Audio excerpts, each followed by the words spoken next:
They take the chance to push him and enter with him, immediately taking control of the situation.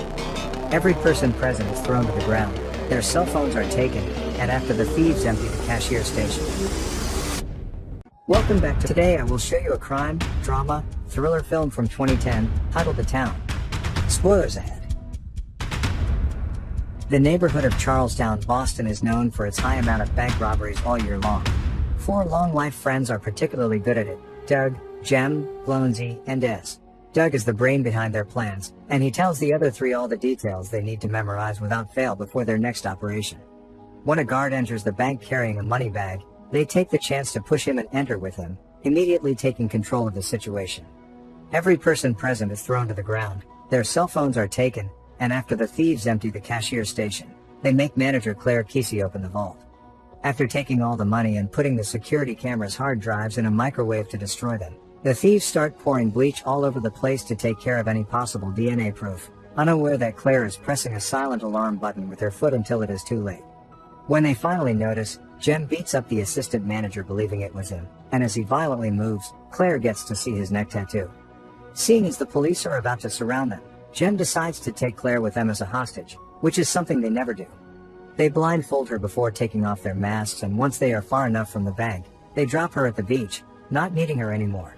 The crime scene is taken over by the FBI, with Special Agent Adam Frawley in charge. He can see the thieves took care of every possible detail and left no evidence behind, which means they must be professionals. His men also find the van they used for the robbery, but it has been lit on fire and nobody in the neighborhood is willing to speak as a witness. The next day, Frawley interrogates Claire, who tells him the little she knows and omits the tattoo detail because the thieves have threatened to kill her if she gives the FBI any information. Meanwhile, the 4 thieves get together to discuss Jem's awful idea of taking a hostage, but when he arrives, he brings worse news. He has Claire's ID and has noticed she lives near them, so she will see him in the neighborhood often. He thinks he should follow her around and make sure she is scared enough not to talk, but Doug takes over and says he will do it because Jem has already been to jail once and he can't afford a second strike, but in truth, he will do it because he doesn't trust how violent Jem has been lately. Afterward, Doug and Jem go around the neighborhood to do all necessary payments to their gun dealer, their car dealer, and Fergie, an Irish mobster whose front is a flower shop. Then they spend the evening drinking, gambling. Some hours later, however, when Doug is watching TV at his place, the next day, Doug starts following Claire around and enters the laundromat after her. When she starts crying because she finds faded bloodstains on her shirt, he takes the chance to make contact, pretending to comfort her. To make her feel better, he takes her out for a drink. They chat and bond, although Doug lies and tells her he works in construction and that his dad lives in the suburbs instead of being in prison.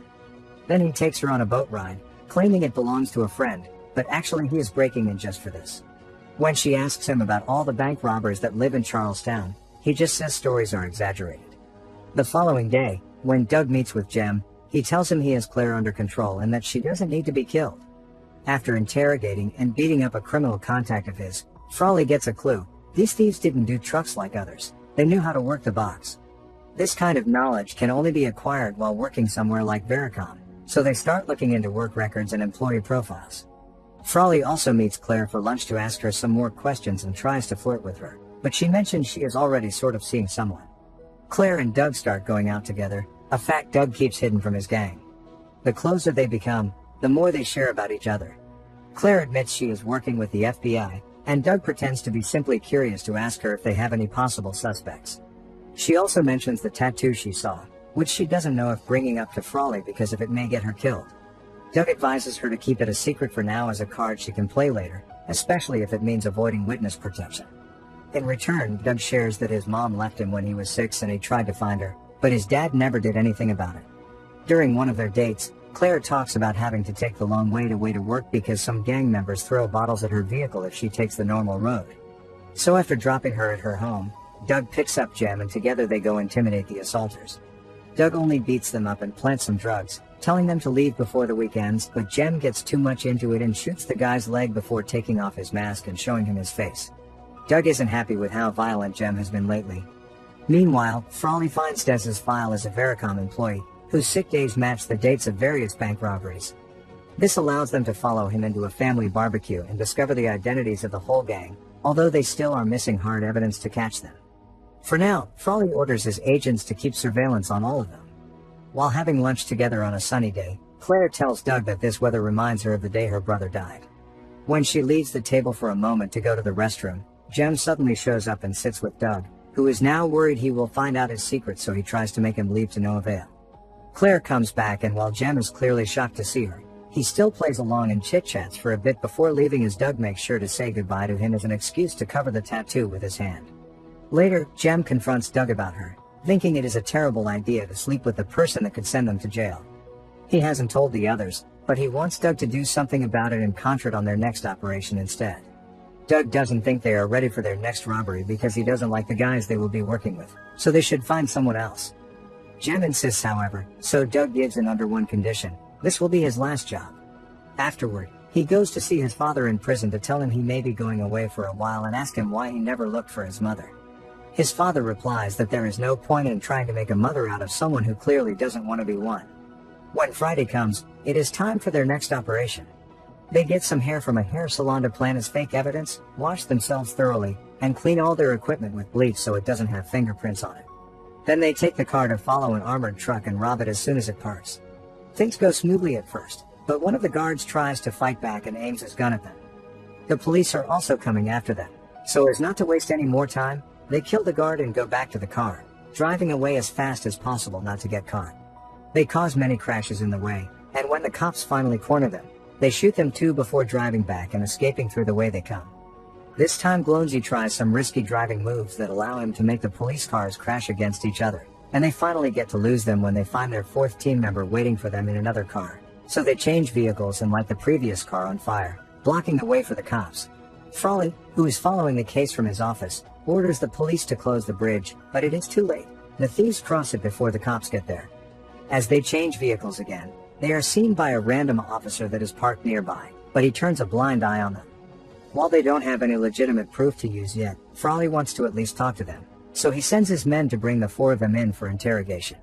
After making them read the lines the thieves said to the victims, Frawley tries to ask some questions, but Jem simply stays silent after requesting a lawyer, and Doug, knowing they have nothing on him, tells him they have always known they have been followed by the FBI because everyone knows what their antennas look like. Frawley's next move is to try to get some clues from Claire again, but when he calls the bank, he finds out she has quit. Getting suspicious of her now, he makes his men tap her phone and learns she has been in contact with Doug all this time. Doug also learns she quit when he meets with her to give her a diamond necklace, so he takes the chance to ask her to go away with him, which she accepts. After their date is over, Claire is visited by Frawley, who notices the necklace before showing her Doug's profile and telling her the truth. Meanwhile, Doug meets with Jem, who has a new job from Fergie, but Doug turns it down and tells him to find someone else because he is done.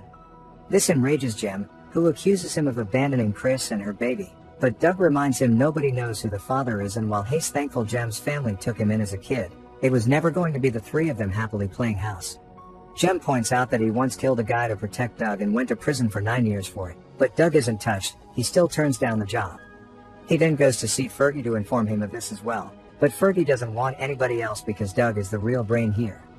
Doug's father went solo many years ago too, and that is why Fergie hooked his mother up with drugs. She never left, she died of overdoses, and Doug has been lied to all this time. If he doesn't accept the job, Fergie threatens to do to Claire the same thing he did to his mom. Doug rushes to Claire's place to check she is fine, but she kicks him out and doesn't let him apologize or explain. From then on, he tries to keep an eye on her apartment and sees one of Fergie's thugs hang a funeral wreath on her door. Doug destroys it as he finally accepts he will have no choice but to accept this job. After visiting Chris to tell her he will be gone after this job, Doug tries to approach Claire again and promises he will never hurt her, because he has robbed many banks but he has never killed anyone, then asks her to wait for him before leaving. The gang gets together to hear Fergie's plan. He has inside information to rob Fenway Park, and they will do it the morning after the big game, when their safes will be full. While they go over the details, Frawley approaches Chris at a bar, thinking she may be the weak link in the family. After fake flirting with her, he shows her his badge and implies he knows she is a mule for Fergie. When she asks for a lawyer, he makes his move and sows the seed of discord by pointing out that even if she was together with Doug for many years, he never bought her a diamond necklace.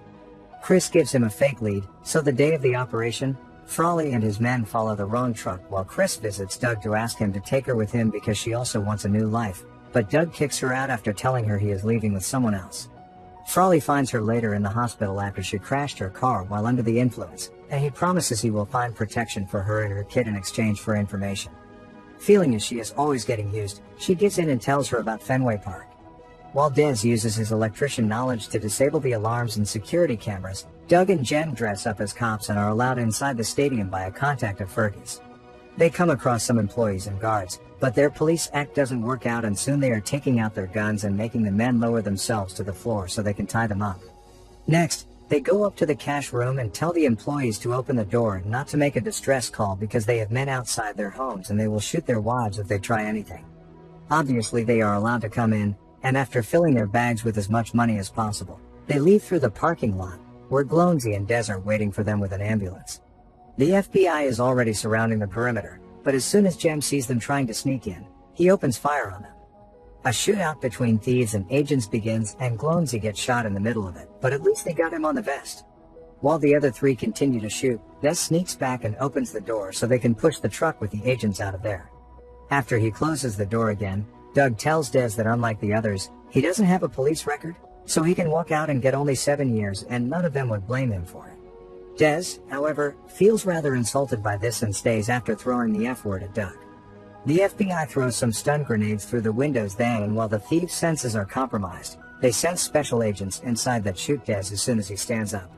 Glownsy decides to go for a very risky plan. He will drive out and keep the FBI's attention on him while Doug and Jem change back into their cop costumes and simply walk away through the main door because the FBI won't be looking for police officers. Doug worries about Glownsy's safety if he goes out there, but Glownsy promises he is a great driver and knows how to escape. The ambulance goes out and manages to drive down the block without issues, but when the FBI can't stop it by just shooting at its wheels, a sniper kills Glownsy by getting him on the head. While the FBI checks out the ambulance, thinking all the thieves will be there, Doug and Jem successfully change into their cop uniforms and easily escape by mingling with other officers. The trick doesn't last long, however, the FBI receives information from the employees that have been tied up inside, saying they had been ambushed by cops, so Frawley immediately starts looking around for officers behaving suspiciously. He quickly notices Jem walking away fast with a big bag over his shoulder and follows him into a parking lot. As soon as Frawley calls him by his name, Jem opens fire on him, and soon he finds himself surrounded by the FBI and cops while Doug watches from across the street.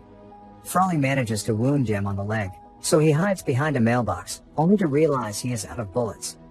Refusing to go back to jail, he commits suicide by walking out with his guns in hand, causing the agents to shoot him on the spot. Doug doesn't let his sacrifice be in vain and escapes by stealing a police car while everyone is busy checking on Jem's body. He drives to the flower shop and kills both Fergie and his thug, not getting hurt in return because he is wearing a bulletproof vest. Afterward, Doug recovers some money he had hidden and calls Claire, who has the FBI with her in the apartment listening to her conversation. Claire asks him to come over, claiming she is alone, but Doug knows she is lying because he is watching the apartment from a neighbor building. He still accepts to go though, asking her to meet him at the back door in an hour. After he apologizes again to her, Claire mentions sunny days as a subtle clue to let him know it is all a trap, and Doug plays along. While the FBI waits with Claire for someone that won't arrive, Doug hides some money in her garden and leaves a note on Frawley's car, insulting him. Then he leaves the city by train while wearing an MBTA uniform. Frawley is suspicious of Claire's sunny days line, but it is too cryptic for him to use as evidence of anything, and Claire is free of any possible charges. Days later, she finds the money Doug left for her with a note saying one day they may see each other again. She decides to donate it to refurbish the local ice hockey arena where Doug once played in memory of his mother. Make sure to subscribe and turn on notifications so you can watch more videos like this. Thanks for watching.